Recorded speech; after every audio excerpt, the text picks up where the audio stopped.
اللہ تبارک و تعالیٰ نے سورۃ الاعراف کی آیت نمبر 31 میں فرمایا کہ وَكُلُوا وَاشْرَبُوا، فرمایا اور کھاؤ اور پیو، وَلَا تُسْرِفُوا، حد سے نہ بڑھو، اسراف نہ کرو، فضول خرچی نہ کرو، اس لیے کہ اِنَّهُ لَا يُحِبُّ الْمُسْرِفِينَ، اللہ اسراف کرنے والوں کو پسند نہیں کرتا۔ بنو عامر ایک قبیلہ تھا، حج کے لیے آیا کرتا تھا۔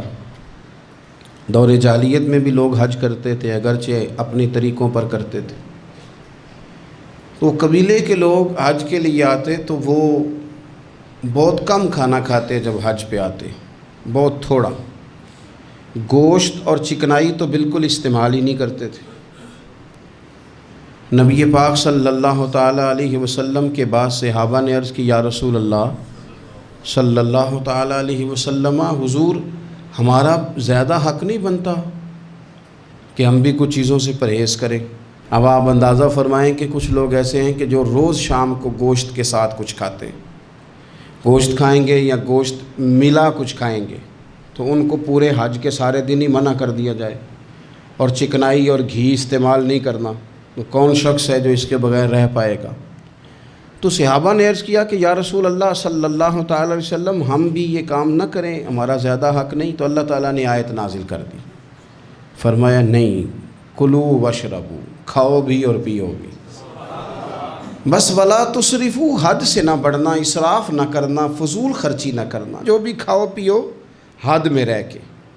کھانے پینے سے اسلام منع نہیں کرتا، لیکن ولا تسرفوا، حد سے تجاوز، کیا معنی ہے اس کا؟ ایک معنی تو یہ ہے کہ جب تم کھاؤ تو تم حدود میں رہ کے کھاؤ گے، حلال حرام کی تمیز رکھ کے کھاؤ گے، تم مسلمان ہو، تمہارے اوپر کچھ ضروریات ہیں، ایسا نہیں ہو سکتا کہ جو تمہارے سامنے آیا تم کھا جاؤ، جو تمہارا ہے تم صرف وہی کھاؤ گے، جو تمہارا نہیں ہے تم اس کے قریب نہیں جاؤ۔ دوسرا معنی یہ ہے ولا تسرفوا کا، ہمارے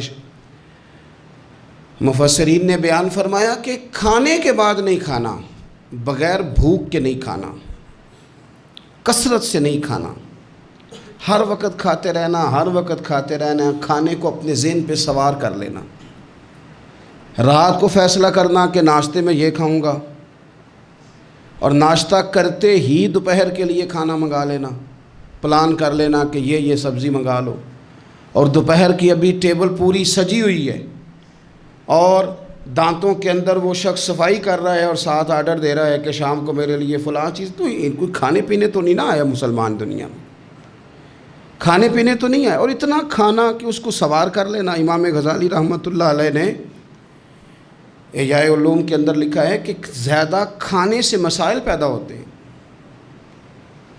شہوت زیادہ بڑھتی ہے زیادہ کھانے سے، غلط خیالات زیادہ آتے ہیں، اس لیے صحیح حدیث میں موجود ہے، نبی پاک صلی اللہ علیہ وسلم نے جوانوں سے فرمایا تھا کہ اے جوانوں کے گروہ، یا نکاح کر لو، اور اگر طاقت نہیں رکھتے تو روزے رکھا کرو، اس لیے کہ فاقہ شہوت کو کم کرتا ہے برے خیالات کو، یہ کمزوری لاتا ہے تھوڑی سی انسان کے جسم میں، تو خیالات کم ہوتے ہیں، اور پھر جب آپ اپنا پیٹ بھر لیتے ہیں، ایک تو آپ سست ہو جاتے ہیں، نیند غلبہ کرتی ہے، غلبہ نیند کا بندے کو غافل کرتا ہے۔ کیسے میں بتاؤں یہ بات، کیسے بتاؤں کہ بہت سارے پکے نمازی بھی فجر نہیں پڑھتے، سوائے اس کے کہ کھا بہت لیا ہے، اور وہ نیند کے غلبے نے صبح اٹھنے نہیں دیا، غفلت پیدا ہوتی ہے، شہوت پیدا ہوتی ہے، اور جب آپ کا ذوق بن جاتا ہے زیادہ کھانے کا، پھر آپ کی ذہن کی مشقت بڑھ جاتی ہے، آپ پھر زیادہ کوشش کرتے ہیں، سکون زندگی میں ختم ہو جاتا ہے، پھر یہ بھی کمانا ہے، وہ بھی کمانا ہے، یہ بھی کرنا ہے، خواہشات بڑھتی ہیں، آپ کا معاملہ آگے کی طرف نکل جاتا ہے۔ کوشش کریں زندگی کے اندر آپ اعتدال کے ساتھ، یعنی اسلام کھانے سے تھوڑی منع کر رہا ہے، کھانے سے منع نہیں کیا جا رہا، آپ کو حد سے بڑھنے سے اعتدال میں رہ کے آپ یہ کام کریں، اعتدال میں رہ کے آپ کچھ چیزوں سے بچیں، معتدل رکھیں اپنے آپ کو۔ عزیز دوست، اعتدال ویسے بھی زندگی میں وہ بندہ تنگ نہیں ہوتا جو اعتدال کے ساتھ چلتا ہے. جو درمیانی چال چلے وہ پریشان ہے. بہت زیادہ کھانا کھانے کا رواج آ گیا ہے. اور پھر یہ کہ کچھ چیزیں بطور فیشن کے بھی، یعنی لوگ کہتے ہیں برگر کا اور پیزے کا رواج بہت زیادہ ہے. میرا ذاتی اس میں رائے یہ ہے کہ بہت سارے لوگ ہیں جو پیزے برگر کو آج بھی پسند نہیں کرتے، لیکن مصیبت یہ ہے کہ یہ کھانا فیشن ہے. یہ نہیں کھائیں گے تو لوگ ہمیں امیر کیسے کہیں گے، نہیں کھائیں گے تو لوگ پڑھا لکھا کیسے کہیں گے، جدید دنیا کا بندہ کیسے مانیں گے اگر نہیں کھائیں گے تو. نہ کریں ایسا، سادی غذا کھائیں اور بہت زیادہ کھانا کھانے سے اپنے آپ کو بچائیں. نبی پاک صلی اللہ تعالی علیہ وسلم خزانوں کے مالک ہیں، خزانوں کے، لیکن حضور نے نا فقر اختیار کیا، تھوڑا کھایا. یہ حدیث کبھی دل کی تختی پہ لکھ لیں تو کام آئے گی. یعنی کون سا ایسا گھر ہے جس میں شام کو روٹی نہ پکے تو قیامت نہ کھڑی ہو. عورتیں احتجاج نہ کر دیں، بلکہ روٹی نہ پکنا تو دور کی بات ہے، بچوں کی مرضی کی نہ پکی ہو تو وہ چیزیں توڑتے ہیں. لیکن قربان جائیں، ادھر دیکھو نا، کچھ ہمارے اوپر ہمارے دین کی بھی تو ذمہ داریاں ہیں نا. ہم نبی پاک سے محبت کرنے والے ہیں، کچھ سرور کائنات کی غلامی کے بھی تو قرض ہیں نا ہمارے ذمہ. میرے نبی پاک صلی اللہ علیہ وسلم کی پیاری زوجہ ام المومنین عائشہ صدیقہ رضی اللہ تعالیٰ عنہ فرماتی ہیں، مدینہ شریف آنے سے لے کر حضور کے وصال ظاہری تک کبھی ایسا نہیں ہوا کہ ہم نے 3 دن تک مسلسل پیٹ بھر کے گندم کی روٹی کھائی ہو. 10 سالوں میں کبھی ایسا. یہ بھی تو دین ہے نا، یہ بھی تو بھائی دین ہے کہ صرف نعرے لگانا ہی دین ہے، کہ صرف یہ کہنا ہی دین ہے کہ جناب میٹھا کھا لو کھانے کے درمیان سنت ہے، مسواک کر لو سنت ہے. یہ بھی تو سنت ہے کہ مسلسل 3 دن تک حضور نے پیٹ بھر کے کھانا نہیں کھایا. کوئی مجبور ہے اس کے لیے؟ حضور مجبور ہے نبی پاک صلی اللہ علیہ وسلم اس کے لیے؟ یہ حضور کی چاہت ہے. تھوڑا کھانا کھایا جائے، کم پہ گزارا کیا جائے اور سادہ غذا کو استعمال کیا جائے.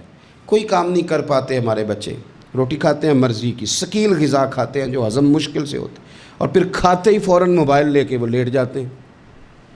تو وجود کے اندر وہ صلاحیت ہی نہیں ہے کہ آگے بڑھ کے کوئی کام کر سکے. میرے نبی پاک علیہ السلام نے فرمایا کہ ہر چیز کی زکوٰۃ ہوتی ہے. ابن ماجہ میں یہ حدیث آپ کو ملے گی. ہر چیز کی زکوٰۃ ہوتی ہے. زکوٰۃ کا معنی پاک کرنے والی چیز. جب آپ زکوٰۃ دیتے ہیں تو زکوٰۃ آپ کے مال کو پاک کر دیتی ہے. فرمایا ہر چیز کی کوئی زکوٰۃ ہوتی ہے، اور فرمایا یہ جو تمہارا جسم ہے نا، اس کی زکوٰۃ روزہ ہے.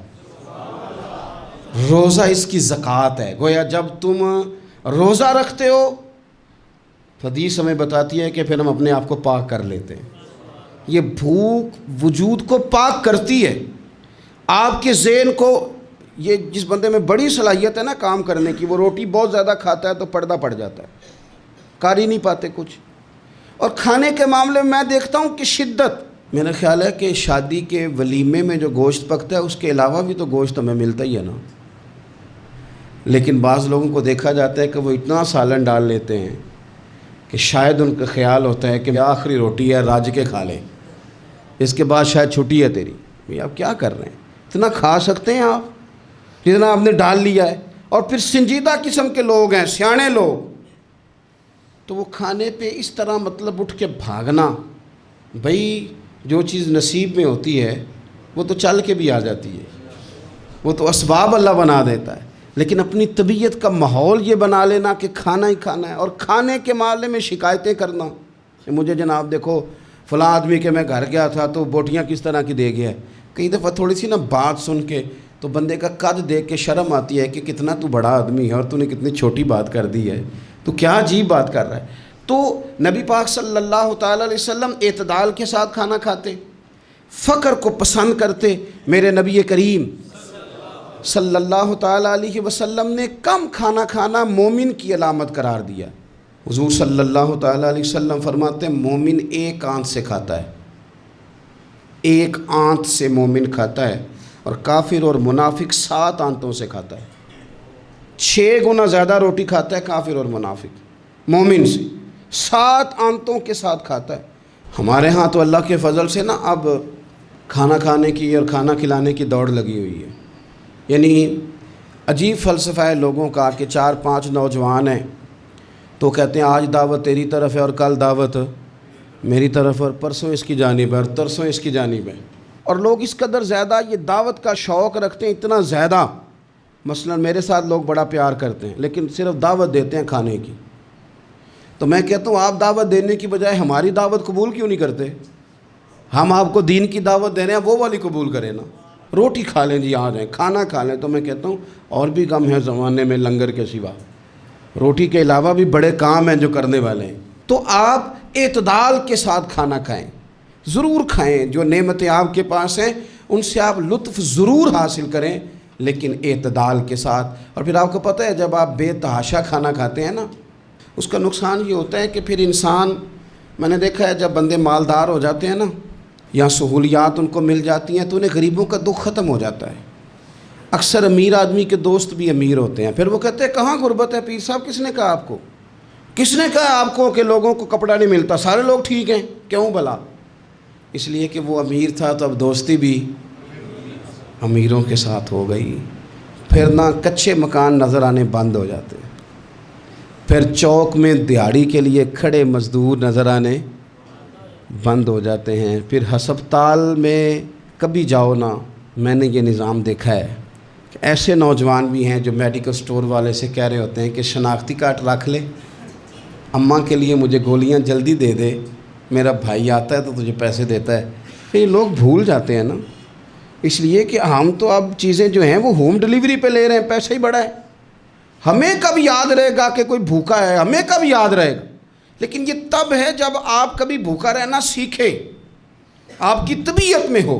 میرے رسول پاک علیہ السلام نے فقر اختیار کیا تاکہ پتہ چلے غریب کی بھوک کی تکلیف کیا ہے۔ دیکھو حضرت یوسف علیہ نبینا علیہ السلام کے بارے میں امام غزالی نے لکھا ہے کہ جناب یوسف علیہ السلام نے تو غلہ جمع کر لیا تھا مصر میں، آپ نے خواب دیکھی تھی تو غلہ آپ نے جمع کر لیا، باقی سب علاقوں میں فاقہ تھا، غربت تھی، قحط تھا۔ مصر کے لوگ سکون کے ساتھ 3 ٹائم پیٹ بھر کے کھانا کھاتے تھے، اور آپ نے سب اپنے ملک میں آسانی کی تھی کہ آرام سے کھانا کھاؤ، لیکن جناب یوسف خود ایک دن میں 1 روٹی کھاتے، بھوکے رہتے، بھوکے، فاقہ کاٹتے۔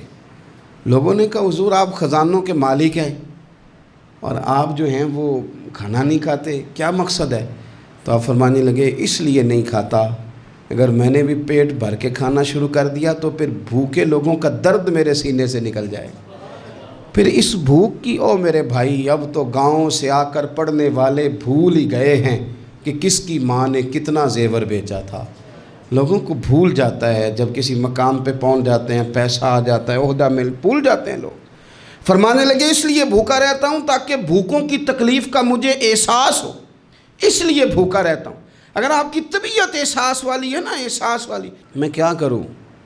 مجھے کہنے دیں یہ بات آپ کہ امیر کے فریزر میں اتنا پھل خراب ہو جاتا ہے جتنے سے غریب کی ماں کی شوگر کی 2 مہینے کی دوائی آ جاتی ہے کہ مجھے یہ نہیں نا بتانا چاہتا کہ فریزر خالی رہ جائے میرا، مجھے کہہ لینے دیں آپ، یہ بات کہہ لینے دیں کہ بہت سارے لوگوں کے کپڑوں کے اتنے پیسے دھوبی لے لیتا ہے جتنے کپڑوں سے شاید کئی غریب ماؤں کے دوپٹے اور چادریں بن جائیں، لیکن یہ کہ وہ کپڑے دھوبی نہیں استری کرے گا تو ہماری شان کا کیا بنے گا؟ کرو یار، لیکن تھوڑا سا نا، میں نے پچھلے جمعے بھی کہا تھا، اور راشن بنڈن والے لوگوں عیدوں بعد بھی بھوک لگ دیجئے۔ یہ جو پیٹ کی بھوک ہوتی ہے نا، یہ بندے سے بڑا کچھ کراتی ہے۔ آپ اس کیفیت کو سمجھیں، تھوڑا سا اپنا کھانا کم کریں تاکہ دوسروں کا احساس پیدا ہو، تھوڑا سا نا ہوٹل کا پھیرا کم کریں۔ اور لوگ کہتے ہیں جی نہیں وہ پیر صاحب ساری دنیا ہی ٹھیک ہے، آپ کا تعلق کس کے ساتھ ہے؟ چلنا میرے ساتھ، میں نے پورا پاکستان گھوما ہے، میں آپ کو وہ والے شہر دکھا سکتا ہوں کہ جہاں لوگ کہتے ہیں کہ روٹی کھائیں کہ دوائی کھائیں، تو بھوکے رہ کے جو مر جانا ہے تو دوائی رہنے دو، روٹی کھاتے ہیں۔ آپ اس کیفیت کو سمجھیں، تھوڑا سا اپنا کھانا کم کریں تاکہ دوسروں کا احساس پیدا ہو۔ مخدومہ کائنات سیدہ طیبہ طاہرہ جان احمد کی راحت پہ لاکھوں سلام۔ سیدہ داخل ہوئی تو اپنے پلو سے نا چادر سے کوئی چیز کھولی۔ پرانے زمانے میں نا عورتیں دوپٹے کے ساتھ ہی پیسے باندھ لیتی تھی، وہ تو بعد میں پرس آیا تو وہ رواج ختم ہو گیا، تو دوپٹے سے نا پلو سے کوئی چیز کھولی، پیسے باندھتے تھے لوگ، زیور باندھتے تھے، قیمتی چیزیں۔ لیکن عزت والے رسول کی بیٹی نے وہ جب اپنا پلو کھولا تو روٹی کا ٹکڑا نکلا، پوری روٹی نہیں تھی، آدھی تھی یا اس سے کچھ زیادہ تھی، ایک حصہ روٹی کا نکلا۔ تو نبی کریم صلی اللہ تعالیٰ علیہ وسلم کی بارگاہ میں روٹی پیش کر کے عرض کرنے لگی، یا رسول اللہ کئی دنوں کے بعد علی تھوڑی سی گندم لائے تھے، پیسی ہے تو ایک کی روٹی پکی ہے، 2-3 لقمے میں نے کھا لیے تھے تو مجھے آپ کا خیال آیا، تو حضور میں یہ روٹی لے کے آئی ہوں۔ اللہ کے محبوب نے روٹی اپنے دست مبارک پہ رکھی، ایک ٹکڑا ایک لقمہ توڑ کے منہ کے قریب کیا، پھر سیدہ کی طرف دیکھ کے فرمایا، پتر 3 دن میں نا 3 دن اور 3 راتوں میں یہ پہلا لقمہ ہے جو تیرے باپ کے گلے سے گزرنے لگا۔ یہ 2 جہاں کے شاہ ہیں، یہ پاس کچھ رکھتے نہیں، 2 جہاں کی نعمتیں ہیں، ان کے خالی ہاتھ میں۔ حضرت عائشہ صدیقہ رضی اللہ تعالیٰ عنہ فرماتی ہیں، حضور اتنا فاقہ کرتے تھے کہ پیٹ مبارک پیچھے کمر سے جا لگتا تو میں نا ہمدردی کے ساتھ پیار سے پیٹ پہ ہاتھ پھیرتی، او غریبو نہ رویا کرو نا یار، اگر کبھی فاقہ کاٹنا پڑ جائے بڑے خوش بخت ہو، تم وہ کام کرتے ہو جو حسنین کی اماں کرتی تھی، تم وہ کام کرتے ہو جو رب کے لاڈلے محبوب کرتے تھے، تم وہ لوگ ہو۔ حضور امیروں کو بھی بڑا کرم فرماتے تھے، مالداروں پہ بھی شفقت کرتے تھے، پر کبھی سنا ہے کسی نے کہا ہو امیر نواز رسول؟ جب بھی سنو گے یہی جملہ ملے گا، غریب نواز رسول، غریب نواز رسول۔ تو پھر تمہاری غریبی بڑی شان والی نہیں جس پر کرم نوازیاں مدینے والے حبیب فرماتے؟ پھر یہ فاقے بڑے محبوب نہیں؟ پھر یہ تھوڑا سا غریبی میں وقت گزارنا یہ بڑی عظمت والا نہیں؟ میرے عزیز، اگر زندگی کے اندر تھوڑی توجہ ہو جائے، تھوڑا سا خیال ہو جائے، تو بہت ساری ہماری جو دقتیں ہیں زندگی میں، جو آزمائشیں ہیں، وہ ختم ہو جائیں۔ بچوں کو بھی تھوڑی عادت بنائیں۔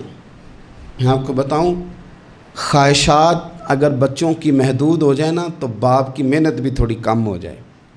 ہمارے نا خواہشات کی وسعت نے ہمارے والدین کو تھکا دیا ہے، ہماری خواہشات کی وسعت نے باپ کو اوور ٹائم لگانے پہ مجبور کیا ہے، ہماری خواہشات کی وسعت نے۔ کئی باپ ہیں جن کا اب دل کرتا ہے کہ پردیس سے واپس آ جاؤں، جن کا دل کرتا ہے کہ اب پتہ نہیں ہے زندگی کا تو میں لوٹ آؤں۔ کاش بیٹے اپنی خواہشات کم کر دیں، کاش بچے اپنی خواہشات تھوڑی محدود کریں، تھوڑے پہ گزارا سیکھیں، تاکہ ہمارے بہت سارے پردیس میں رہنے والے لوٹ آئیں دیش میں، اپنوں کے ساتھ آ کے وہ رہیں، وہ اپنوں کے جنازے پڑھے، وہ اپنوں کی فاتحہ میں شریک ہوں، وہ اپنوں کے دکھ سکھ دیکھیں۔ خواہشات کی وسعت، بہت کھانے کا شوق، انواع و اقسام کے کپڑے، لیکن لوگوں کی جوانیاں پردیس کھا گیا اور ان کی دولتیں خواہشات کھا گئیں۔ کاش والد بھی اپنے بچوں کو یہ سمجھانے میں کامیاب ہو جائے کہ تھوڑے پہ گزارا کرنا، اس سے انسان وسعت پکڑ لیتا ہے، بڑا ہو جاتا ہے۔ ہم دور نکل گئے ہیں۔ نبی پاک صلی اللہ تعالیٰ علیہ وسلم نے فرمایا، امام بہقی حدیث لائے ہیں، حضرت ابو امامہ باہلی رضی اللہ تعالیٰ عنہ حدیث کے راوی ہیں، حضور فرماتے ہیں میرا دل کرتا ہے کہ ایک دن میں سیر ہو کے کھاؤں اور ایک دن بھوکا رہوں، میرا دل کرتا ہے۔ اور حضور فرماتے ہیں میرا دل کرتا ہے کہ جس دن میں بھوکا رہوں اس دن میں صبر کروں اور اپنے رب کی بارگاہ میں عاجزی کروں، اور جس دن میں پیٹ بھر کے کھاؤں اس دن میں اپنے رب کا شکر ادا کروں۔